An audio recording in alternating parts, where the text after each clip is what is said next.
Hello, it is I, Wispen. I can say my own name. Don't worry about it. But hello, everybody, and I hope that you are ready for the very first Selas story time. Well, I'm excited. I think it'll be fun. I don't know how it'll go. I'm a little nervous about it, but I think it'll be fun. Welcome in, everybody. I hope that you get comfy cozy, settle in, get your snackies. Oh, alright, well. The music does what it wants to, I guess. That's fine. But hello. I am nervous. How's everybody else? We're vibing though. We're vibing. Everything is fine. This will keep you from crashing out in PvP, you know. I don't know about that one. But I'll do my best. Wow! Hi, everybody. So, just a heads up as well. For Selas story time, I will not be reading chat while I am actively reading. I am just going to be reading the story. If you would like to follow along, the link is right here. Oh, whoa. Wow! Wait, did WoW not work? Oh, you know what it is? Sound alerts are turned off. 1 second. Can I refund you?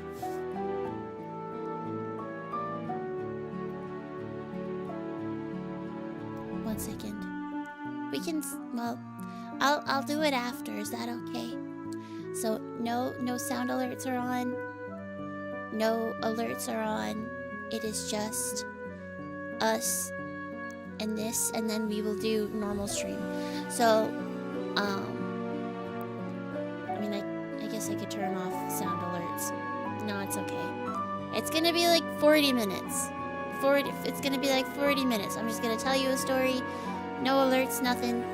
Just us yapping a little bit. And then we can go over to some normal streaming in just a bit. And then once we finish doing this, we'll do a little bit of a yap session. Nothing too crazy. Just I'll put some Minecraft on in the background for you guys. And then tonight I'll do a normal Twitch stream. So I will play it again as well for you guys then. Not the reading part. This is just gonna happen now. But I wanted to really spotlight the lore stuff today with this little stream. I was just gonna record it and then post it, and then I was like, well, fuck it, let's just make a stream out of it, and then we can see how we feel about it. So thank you for your patience. Again, I will not be reading chat for the duration. There are no sound alerts or anything on this scene. It is just me on in the background. That's it. So thank you. If you have any questions, feel free to put them in chat as we go. I will answer them at the end. So thank you for your understanding and your patience. Riot! Yeah. Chomp emo. Chomp emo. Okay. I'm nervous. It's okay. We'll be fine. I'm just anxious. Less riot than tanks. Riot after. I'm so embarrassed. It's okay. Well, we'll just go with it. We're gonna go with it. And I'm gonna tell you a story. And then if you guys want to bully me for it afterwards, that's fine. But I'm just gonna do it, okay? I think we'll probably increase in production as the story progresses, and we'll probably end up rereading it anyway, but I just wanted to have there be a more accessible form of the story out for people who would like it. Thank you for the lurk. I appreciate. Okay. Thank you.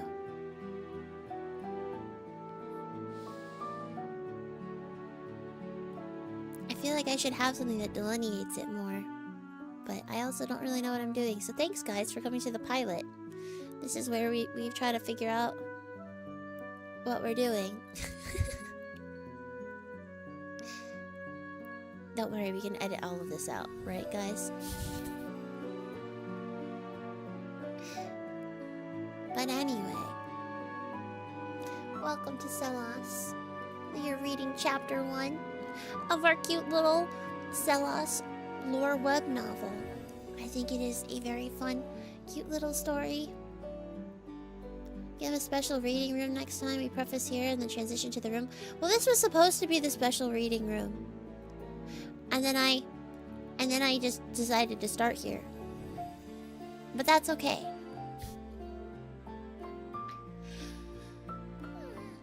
You know, forethought's not my strong suit. Then we have another preface room. Yeah. I mean, it is what it is. It is what it is for today. But I will start reading now. I will be back with you guys in just a bit. Okay.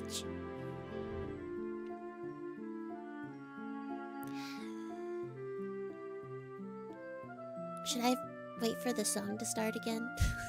Stalling. I'm anxious. Hi, Dark.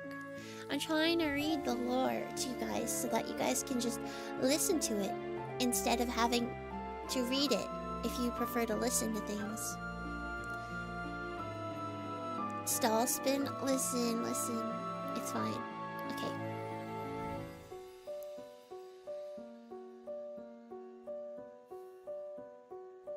Welcome to Selas, Chapter 1.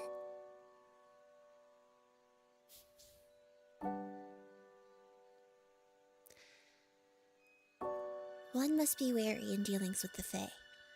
They have no sense of good or evil like you or I. Instead, the Fae deal in fairness. Their love of justice is only matched by their thirst for trouble. For trouble brings with it a need for solution. Solutions are things the Fae will dangle before your eyes, tempting and glittering and beautiful until you close your hand around it and find it rotten and false. For that reason, it is imperative that one remains on their toes when exchanging even words with the fair people of the wood. Fickle and sensitive, should they feel affronted, the Fae will call for their justice, and in so doing, trap you in one of their deals, lest you fall victim to their warped sense of retribution. I say this not to scare you. I only wish for you to be cautious when stepping into this realm. The White Wood is a forest of untold beauty, trees as tall as mountains and as blue as the night sky, flowers and fruit that glow in the night and dance in the wind, rivers that gleam as though lit by some eternal, unseen sun. Little creatures scurry along their errands, unbothered by strife or any conflict of the outside world. Spirits coyly flit behind trees and hide among foliage, watching with bright eyes as outsiders pass by them. And last but far from least, the Fae, whose countenance can only be described as otherworldly, who rule from their fair city of Heartgrove at the very center of the wood. Should you wander into that sacred place, heed my word. Remain vigilant. For it is in that hallowed grove that the forest god, her radiance the very Queen Anya, holds her seelie court.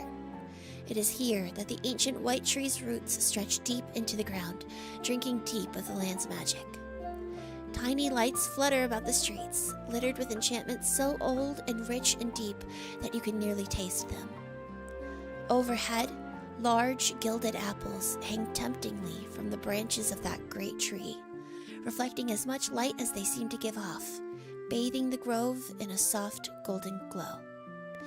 It's enough to trick one into thinking the land is in a state of eternal sunset, but as one will quickly come to notice, Heartgrove remains completely untouched by the light of day. The sky is sealed off beyond the grand blue canopy, for many of the residents of the grove would perish at even a slither of permeating light. You see, while the Fae are free to walk in the light of day, the creatures and spirits they shepherd are not always so lucky. Most beloved of all the Fae's charges are the starlings, spirits who once lived as animals beneath the boughs of the wood, given another chance at life in response to an overwhelming desire to live. All it would take to end the life of a starling is but a moment of the sun's gentle favor, as dawn gives end to night. The starling vanishes as if it were never there at all. One would not know a starling upon spotting one while under the leaves of their forest home, for in their refuge they appear much as any normal animal, barring a few abnormalities. Their eyes have a ghostly, glowing quality, in a telltale shade of lightest blue. If one were lucky enough to see a starling in moonlight, however, it reveals their true form, magic, raw and potent, in the ghostly shape of the flesh they wore when mortal. The magic has an appearance of a starry night sky to mortal eyes, from which the name starlings was derived.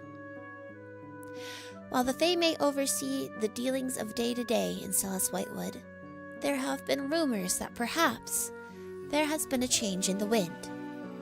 Starlings, once seen as little more than pets or children by their guardians, are coming into their own as leaders, stepping into the light given new forms. Whispers on the wind tell that the queen has passed, leaving both crown and godhood behind, and that these vacancies have been filled by none other than the starlings that she personally entrusted with the Whitewood's care and keeping. Well, welcome in the age of the starling, I say, for perhaps it is in their hands that the wood may finally be safe enough for mortals to venture, not bogged bound by the Fae's cool detachment that has so long kept the Whitewood closed off from the rest of the world. Though one must wonder, what kind of starling would be entrusted with such a great responsibility?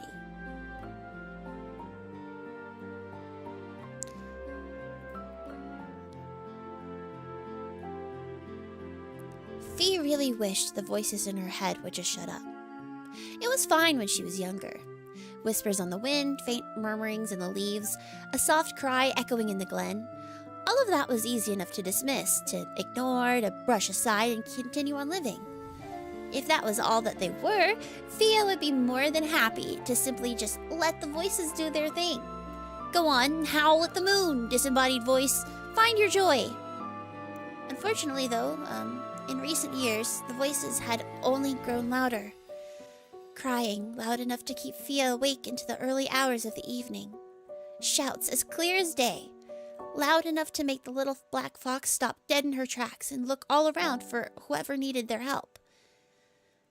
A fell muttering in her ear, whispering foul things that Fia would rather not hear at all. The voices distracted from the moment. They prodded at her subconscious, they drew attention, they demanded attention. And despite her efforts to simply ignore them, it became increasingly clear to Fia, they would not be ignored. The voices were what even got her into this stupid, shitty situation in the first place. Fia had been out on a late-night hunt with some of her peers. She hadn't particularly been invited, but when she had asked if they could use another fox on the hunt, they hadn't said no either. Rumor had it there was a hunting ground unlike any other, lush with plants to hide in and plentiful in its prey. The only catch? The road there was treacherous. Fee's skulk lived on the edge of the forest itself. This hunting ground, however, was up atop a great change in elevation, with sheer cliffs, deep rivers, and a steep terrain to navigate. Before even that, the group would have to pass by the ruins of an ancient elven city, one that had been abandoned for as long as anyone could remember. The elders of their people had always warned kids not to venture too close to the city. It was rumored to be full of ghosts and evil fae that would rip your heart out or spirit you away. Fia's companions scoffed at the danger that they had long been warned of when she brought it up to them. Surely, so long as they didn't go inside, there wouldn't be any danger, right? Fia wasn't so sure, but she was eager to be included on the hunt, so she kept any further protests to herself. Looking back, she really wished she hadn't. The words of her forebears were all the little fox could think of, looking up at a pair of stony white gates as a deep sense of dread welled up in her gut. She could hear them. Voices from within, and not within her, but within the gates. Pleas for help, screams, crying, children calling out for their mothers, a cacophony of voices so loud it was deafening, and Fia could not stop herself from being drawn in, wandering towards vines and branches wrought from white stone, its blanched face beckoning her to try her luck, to squeeze inside. And Fia paused, swiveling her head around to address the very physical voice that had just called out to her. The others were staring. Can you guys really not hear that? The question earned groans from almost every fox in the group. Not this shit again. Brian, no, really, this shit is getting really so fucking old. Fia, there aren't any voices calling out to you. There's no one there. Stop making shit up. It's creepy. Fia bristled, eyes narrowing as she felt shame burn in her throat. I'm not making shit up. It's deafening. You really can't hear it? Another of the group rolled his eyes. If you're so sure, then why don't you go inside? Go find your little voice if it's so real. Yeah, bring something real back and we'll believe you. Slowly, the group of foxes approached, making Fia back up towards the gate. Fia's ears went flat, nervous, fur hot under scrutiny. She knew the others didn't like her, but this was just mean. I'll go if you guys go with me. We'll find something. I know it. And maybe we'll find prey in there too. There's gotta be loads inside the city, right? Brian flicked his ears, staring her down for a moment before breaking into a harsh smile. Yeah, Fia. You know, you have a point. Why don't we go together? You lead the way, though, since you're the one that can hear and all. Fia's entire body perked up, lungs filling with a relieved inhale. She felt much more confident about the task as long as she had backup. Yeah? Brian nodded, gesturing for her to go on. Yeah, okay. Follow me then. I think I see a crack in the gate. Fia whirled around to investigate the opening, and sure enough, just at the edge, there was a small gap in the stone, just large enough for one of them to squeeze through. If she could fit in, there must be prey on the other side, right? She crawled through the narrow passage, ignoring how her shoulders caught on the roof of the tunnel in her determination to see the other side, and emerged out to one of the most stunning sights she'd ever seen. Ruins of what was clearly once a great civilization littered the land, made from white stone, crafted into soft-looking arches in dark, ruined wood now covered in moss. Sheer white cliff walls lined the city, dotted with tiny windows and overgrown gardens, with two great waterfalls acting as a curtain to a tall, white building that clung to an ancient tree, whose boughs hung far above her head, casting the valley into shadow. Fia could hardly believe that this had been here the whole time, and that no one had dared to explore it. It was paradise. It was magical. This is insane! Fia spun around to look at her companions' expressions as they came through the entrance, but no one was behind her. Guys? Fia crept forward, ducking her head down to see if somebody was coming through the entrance. You should come see! This is actually unbelievable! This has been here the whole time! She couldn't hear anything on the other side of the passage, and a cold feeling crept up into her spine. Guys? The little fox felt panic start to set in, as well as anger, and the hot flush of shame returned. Surely they hadn't ditched her, right? She knelt down to squeeze her way back through the entrance, but oh no. She couldn't fit. She was trapped. Fia was now alone, trapped in these great ruins with nothing but the voices screaming louder than ever in her head. What was she going to do?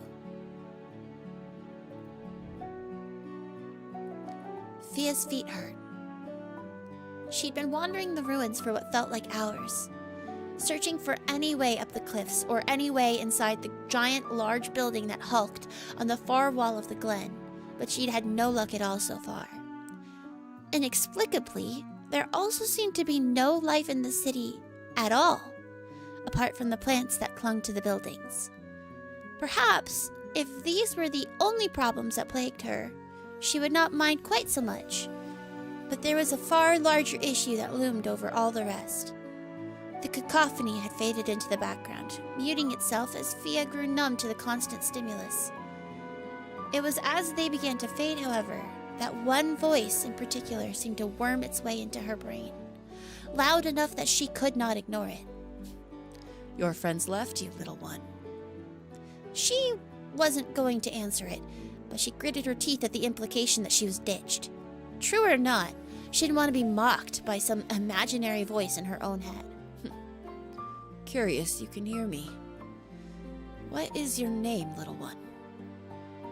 Fia kept walking towards the center of the city, resolutely not letting whatever was speaking to her know she could hear it. Normally, the voices didn't actually address her, and to say that she was freaking out would be an understatement. She was trapped in an inescapable valley filled with the ruins of a dead city and the screams of the dead, and apparently also something that could speak directly to her. She had no idea how, or even if she was going to... No, she would get out. She had to. Anything else wasn't an option. Fia marched onward as far as she could, clambering over obstacles and weaving between ruined homes and burned markets, searching for anything that could help her progress further into the city. But the labyrinth of buildings was proving impossible to navigate. It seemed every road into the city had been blocked off by some act of God, or by someone who had every intention of keeping people out. There's a passage on your left. It should lead you to the tree. Fia huffed. Why are you helping me? Oh, so now she wants to talk. You're too loud to ignore. What do you want? Perhaps a thank you for giving you a way forward.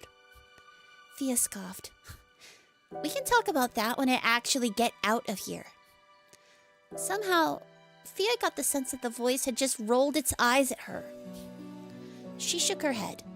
There was no sense in worrying about some disembodied voice's opinion of her, instead choosing to look for the passage it spoke of. And sure enough, there on the left was a narrow, shaded passage beneath a fallen log. It wasn't as though she had many other options.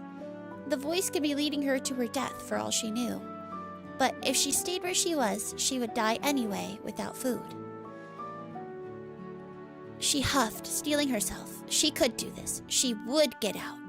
Fia pushed through, going deeper into the city's ruins. So, that thank you. Am I out of the city? Fair enough. You should at least be able to find a place to rest beneath the tree.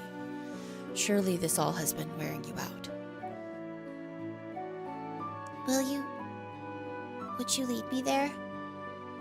Fia's voice felt small, even to her, but she was so tired. The day had already been long. The journey to the city had taken hours, and the sky by now was growing more and more pink as she searched for a way out. She needed to at least close her eyes, for just a few moments. Yes. Rest easy, little one. I shall lead the way. Fia's eyes were heavy when she opened them up blearily, blinking open to a dusky sky. The voice had led her to a haven of sorts, where she'd been able to find a few berries and mushrooms to eat. There was a clear, glowing pool of water, too, from which she'd slaked her thirst. Her body felt heavy, sluggish, and Fia abruptly noticed that it was quiet. Too quiet by her standards. There were no voices. Mr. Voice? Yes, little one. Oh, good. I couldn't hear anything, so I got scared. The voice hummed. I may have had something to do with it. I cast a few protections on you while you slept. I apologize for not asking for your permission first. No, it's okay. Fia had a bad feeling about the situation. Why would the voice be casting enchantments on her? Was this one of the Fae that the elders warned of? Was it trying to fatten her up and eat her? She looked around. Above her loomed the tree the voice spoke of earlier. Is there a way out up there? It looks like it goes above the cliff. The voice grew warm. How observant. There should be some stairs where the waterfalls meet. They should, in theory, take you up to the top, though I cannot attest to their quality after so many years of disrepair. It's better than starving in here. That it is. And so Fia began her journey towards the tree and its roots, where sure enough she did find a large, arched doorway. Assuming the stairs must be inside, Fia picked up the pace, eagerly heading for shelter when stop! Fia flinched at the ferocity of the voice in her head, whose formerly kind tones sharply pierced her thoughts. She hissed in pain, shaking her head to shake off the shock. What? I'm sorry, little one. The stairs are behind you, on your left. Yet again. On your left yet again. What lies inside the tree is a danger not even I can protect you from. Fia felt a cold wash of fear crash over her. What did it mean by that? It is an ancient evil, kept at bay only within the sanctuary beneath the tree itself. We needn't delve into that mystery, dear one. Go, to the stairs quickly now. Fia eyed the doors. What if it was lying? What if that was the real way out, and the stairs would lead her straight to the voice's lair? I am not trying to eat you. I am trying to help you. Fine, but if I die, you owe me big time. Got it? The voice laughed in her head, gentle and fond. Yes, whatever you say. If you die while I guide you, I shall grant you any boon you desire. All right? Fia thought for a second and wondered how it could ever live up to that if she died, but perhaps it could be trusted. With one last glance at the arch leading up to the tree, Fia turned her back and headed for the stairs, beginning the long ascent upwards. The stairs were beautifully crafted, made from stone and wood in a woven tangle that made the stone feel alive. A little blue gemstone hung from each bow of the ceiling, casting the stairway in a soft glow. Fia felt something begin to press against her mind, insistent, niggling in its attempts to breach whatever barrier had been constructed around her thoughts. Mr. Voice? Yes, dear one. That's not you, right? The clawing? Move faster, child. Perhaps we have ventured too close anyways. Fia didn't like the sound of that even a little bit. What is it? The evil I had warned you of. There should be a sanctuary above, and it should still have protections on it. Fia was falling. The stone beneath her had crumbled when she placed her paw down, and now Fia was tumbling from an impossible height. No! Fia had but a few moments to panic before fear gave way to nothingness, and everything as she knew it ceased to be. Fia opened her eyes to the bright blue light of the afternoon sky. Her head felt dizzy, her thoughts struggling to find each other, and her front limbs ached, but her hind legs felt nothing at all. She tried to stir, but she couldn't move. Fia did the only thing she could think to do in the moment. She cried. The stress of the day, the promises of the voice, the looming great evil that had now pressed hard against her thoughts, even now, the physical pain that she was in. What was she supposed to do? Peace, little one. Help is on the way. Bright blue eyes opened to a dark blanket of stars. They danced at Fia from beyond the great white gates that had trapped her inside the ruins. Her heart was raw and ached with grief, with hopelessness, with fear and desperation. No one had come for her. No one was coming to save her. She'd been lying in pain for hours. She had dragged herself away from the tree, hoping to escape the pressure of the evil the voice had warned her about. While it had lessened, the pain in her heart had not. The little fox cried out for hours, screaming and begging for help from anyone who could possibly hear her, hoping her friends had noticed that she had never returned home at the very least, but clearly, no one had come for her. She could hardly even feel her body now, waking up this time. She found herself giving into tears once again, pitifully wishing that she could curl up in a ball and let everything be over. I thought you said help was coming. The voice was silent. I just want to go home. Fia found herself unable to help the deluge of tears, in pain and exhausted, and unable to find the strength to move. She was going to die, and the voice wasn't even here to make good on its stupid deal. Oh. Hello, Starling. How in the wood did you get down here? Fia's head snapped up. The largest animal she had ever seen in her life was headed straight for her. A massive elk with an impressive rack of large glowing antlers approached her, head lowering to her level as he looked down at her curiously. The elk made a noise of sympathy, leaning its head back. Oh dear. Did you fall? Tears welled up in her eyes yet again, and all she could do was nod. I can't move. My legs. The elk's bulk suddenly gave way to a much smaller figure, that of a man. He had the very same antlers, and his hair was the color of the elk's mane. Fia flinched away. Mortals only ever tried to hunt her kind, and Fae were something to be wary of, to be feared. Don't... Hush, youngling. I won't harm you. What's your name, love? The elk man crouched before her, gently reaching out to stroke her cheek. Fia couldn't stop herself from trembling. He was so large compared to her. He could so easily enter. I'm going to help you. Don't worry. What's your name? Fia. The man smiled down at her gently. Nice to meet you, Fia. My name's Asa. Can you tell me how you got in here? You're a long way from home. Fia sniffled. I heard a voice coming from the gate, so I tried to find who it was, but then I got stuck, and then I fell. Asa gave her a scratch between her ears before stroking the fur on her back, helping to right it back into position. His hands were warm. I'm glad I found you then. That must have been so scary waking up on your own. Fia nodded miserably. I want to go home, but I can't move. Ace's eyebrows raised, eyes darting about her with mild concern. Here. Shall we try something? We'll get you up together. I can't move. I tried.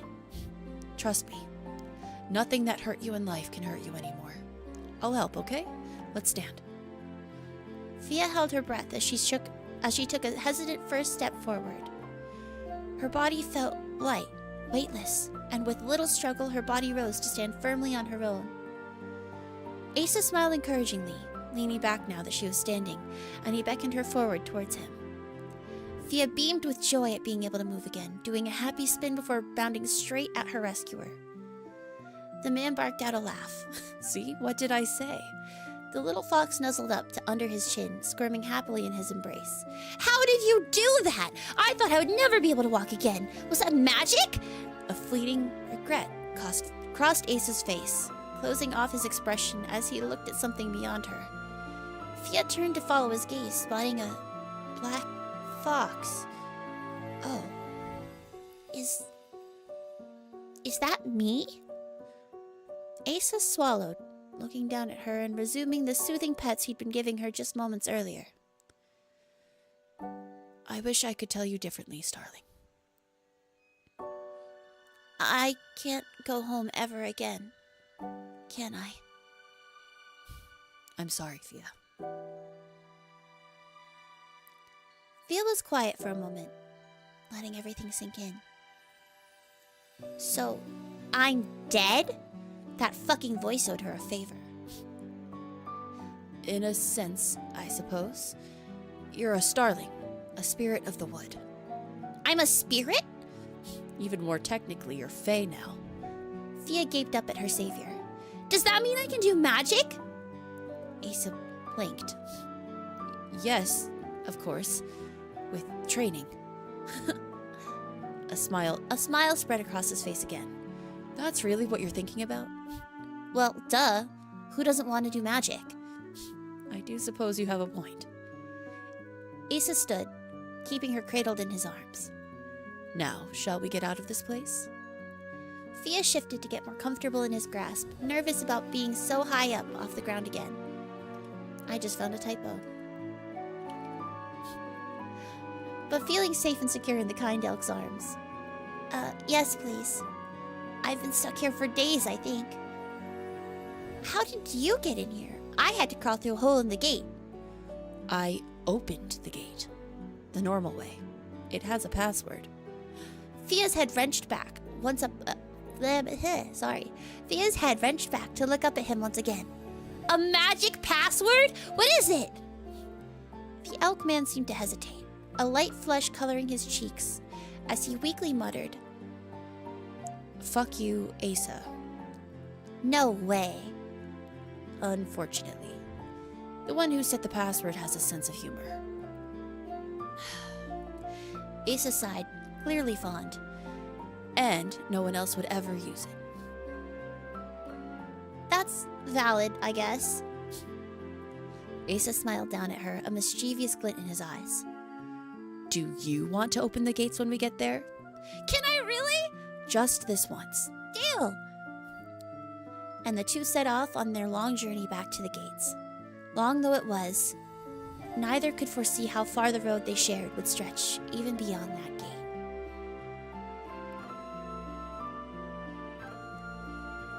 As you can tell, I'm bad at ending things. I was like, I have stuff to do immediately after, but I feel like I should cut there. And so that is where we cut it. Thanks for listening. 1 second, let me cut the VOD.